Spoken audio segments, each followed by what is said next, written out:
Welcome to my channel. আমার চ্যানেলে আপনাদের স্বাগতম। চলে আসছে আর একটা নতুন রেসিপি নিয়ে, একদম ইউনিক।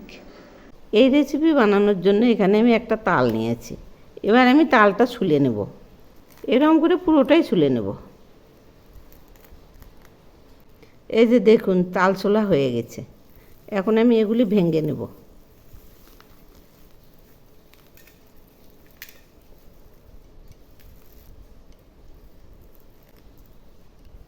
এবার আমি এর মধ্যে 1 কাপ জল দিলাম। এগুলি এখন রস করে নেব। এরপর আমি এরকম করে মথে নেব, দেখুন। তারপরে এরকম করে ঘষে ঘষে রসটা বের করব। রস করাটা তো আপনারা বুঝতেই পারছেন, সেই জন্য রস করা আর দেখালাম না। এখানে আমি ময়দা নিচ্ছি 150 গ্রাম, আর স্বাদের জন্য নিচ্ছি সামান্য একটু লবণ, সেই সঙ্গে নিচ্ছি 1/2 চামচ কর্নফ্লাওয়ার। এবার আমি নিচ্ছি 2 চামচ রিফাইন তেল।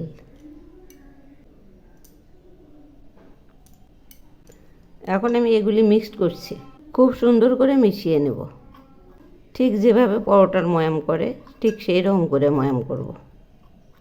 এই যে দেখুন, মাখা হয়ে গেছে, এরকম ঝুরঝুরে হয়েছে। এখন আমি এর মধ্যে অল্প অল্প তালের রস দিব আর মাখবো। এই তালগুলো ঘষার পরে ছেঁকে নিয়েছি, আরও 1 চামচ নিলাম। একদম ঘন করে ঘষে নিয়েছি তালটা। এবার মেখে নিচ্ছি। এখন আমি এগুলি পরোটা বা রুটির মতো করে মেখে নেব। এইরকম শুকনো মতো মেখে নেব। এই যে দেখুন, মাখা হয়ে গেছে, এই যে এইরকম হয়েছে। এগুলি আমি 5 মিনিটের জন্য রেস্টে রেখে দেব। 5 মিনিট পর ফিরে আসছি। এগুলি সরিয়ে নিচ্ছি। এখন আমি এই বাটিতে 1 চামচ ঘি নিয়েছি, এর মধ্যে 1/2 চামচ কর্নফ্লাওয়ার নিলাম। এগুলি এখন গুলে নেব, এই যে এইরকম করে। এখন তো বুঝতেই পারছেন কীভাবে গোলাচ্ছি। এই যে এইরকম হবে, এইটুকুই হয়ে যাবে। এবার আমি এগুলি সরিয়ে নিচ্ছি। এখন আমি রুটি বেলার জন্য এখানে একটা পাথর নিলাম, আর ওই ডোটা দেখুন, প্রথমে 2 ভাগ করে নিচ্ছি। সমান 2 ভাগ করে নিলাম, আর এর মধ্যে 3টে টুকরো করে নেব। এই যে এইরকম, এগুলি সরিয়ে রাখছি, আর এটা গোল করে নিচ্ছি। এখন আমি বেলে নেব। এবার আমি এর মধ্যে সামান্য একটু ময়দা দিলাম। এখন বেলে নিচ্ছি। এখন তো বুঝতেই পারছেন কীভাবে বেলে নিচ্ছি। এভাবে অনেকটা বড় করে বেলে নেব। এই যে দেখুন, এত বড় করে বেলে নিয়েছি। এবার দেখুন, একটা গ্লাস নিলাম, এই ছোট গ্লাস দিয়ে এইরকম করে কেটে নিচ্ছি। এভাবেই পুরোটা কেটে নেব। এই যে দেখুন, এইরকম হচ্ছে। এভাবেই কেটে নিয়েছি। এগুলি এখন সরিয়ে রাখছি। এখন আমি কি করছি দেখুন, এই যে এই সাইড থেকে ফিতার মতো করে কেটে নেব। এই যে এইরকম করে, এই যে ঠিক এইভাবে কেটে,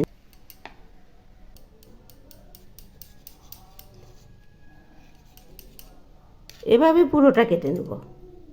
এখন আমি ওই বাকি 3টে ডো বেলে নিচ্ছি। এগুলিও রুটির মতো করে বেলে নেব। ওই যেভাবে আগেরটা বেলে নিয়েছি, ঠিক সেই রকম করে বেলে নেব।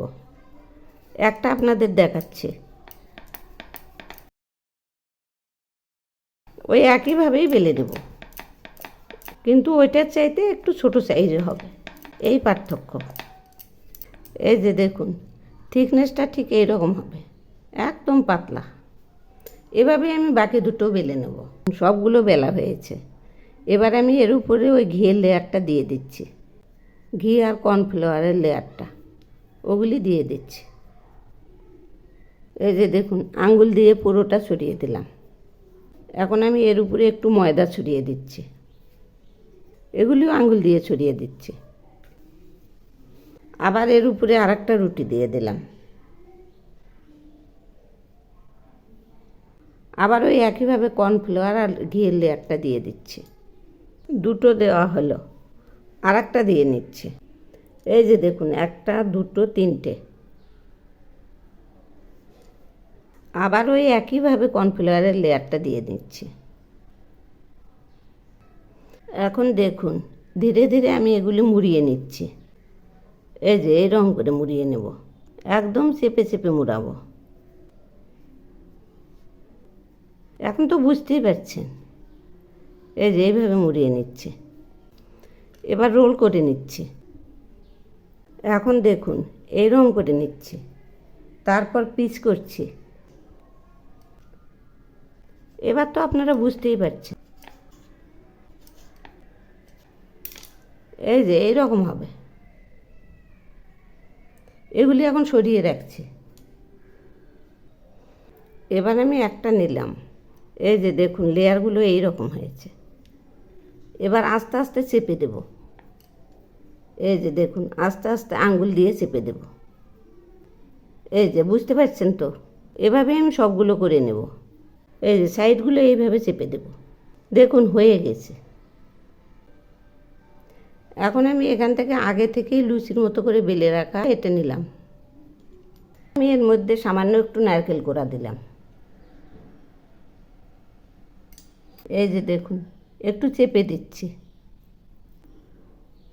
আর এই সাইড দিয়ে একটু জল দিয়ে নিচ্ছি। বুঝতেই পারছেন, এই যে চিকচিক করছে। এবার আমি এটা বসিয়ে দিচ্ছি। এই যে দেখুন, এই যে এইরকম করে বসিয়ে দিলাম।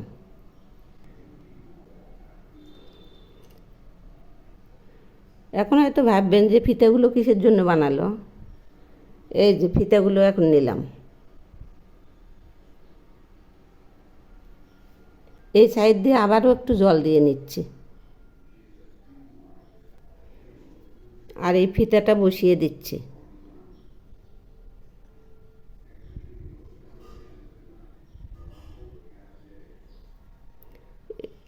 এটি ডিজাইনের জন্য, আপনারা ইচ্ছা করলে দিতেও পারেন নাও পারেন, তবে আমার ভালো লাগে তাই দিলাম। এই যে দেখুন বসে গেছে। এবার আমি কি করছি দেখুন, এই চামচ দিয়ে একটু করে নকশা করে দিচ্ছি। এই যে দেখুন এইরকম করে নকশা করব।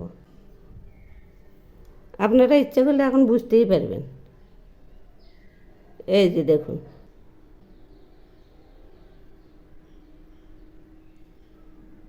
এই যে এইরকম হবে।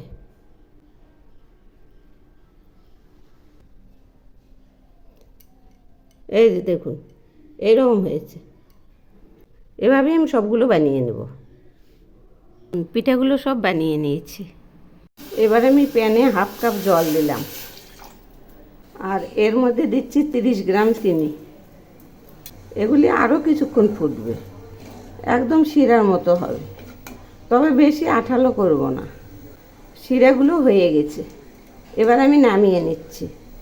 এখন আমি কড়াই বসিয়েছি, কড়াইয়ে পরিমাণ মতো তেল দিলাম। তেল গরম হয়েছে, এবার আমি পিঠাগুলো ছেড়ে দিচ্ছি। দেখুন আস্তে আস্তে ফুলে উঠবে, আর লেয়ারটাও খুব সুন্দর দেখা যাবে। এই যে দেখুন ভাজে ভাজে ফুলে উঠছে। এই যে দেখুন এই রকম হবে। এক পাশ ভাজা হয়ে গেছে, এবার উল্টে দিচ্ছি। এই পাশটা দেখুন একদম লুচির মতো হয়েছে, আর ও পাশটা কিন্তু লুচির মতো হবে না। এই যে দেখুন এই রকম হবে, পুরো লেয়ার যুক্ত, আর একদম ক্রিস্পি হবে। আবারও উল্টে দিচ্ছি। এগুলি ভাজা হয়ে গেছে, এবার নামিয়ে নিচ্ছি। এই যে দেখুন কতটা লেয়ার যুক্ত হয়েছে, এখন বুঝতে পারবেন এইরকম হয়েছে। আর একটা ছেড়ে দিচ্ছি, বাকিগুলো আমি এভাবেই ভেজে নেব। এক পাশ ভাজা হয়ে গেছে, আবার উল্টে দিচ্ছি। এই দেখুন কতটা লেয়ার যুক্ত, ভাজা হয়ে গেছে। এখন আমি নামিয়ে নিচ্ছি। এভাবেই আমি সবগুলো ভেজে নেব। পিঠাগুলো সব ভেজে নামিয়েছি, দেখুন না কত সুন্দর হয়েছে। এভাবে একবার বানিয়ে খেয়ে দেখবেন, অসাধারণ টেস্ট। একবার খেলে ভুলতেই পারবেন না, এত টেস্টি। এখন আমি এর উপরে শিরাগুলো ছড়িয়ে দিচ্ছি। এভাবে পুরোটাতে ছড়িয়ে দেব। এই পিঠাটা যেমন খেতে টেস্টি তেমনই মুচমুচে। এই যে দেখুন, শিরা ছড়ানো হয়ে গেছে। এই পদ্ধতিতে একবার বানিয়ে খেয়ে দেখবেন, অসাধারণ টেস্ট।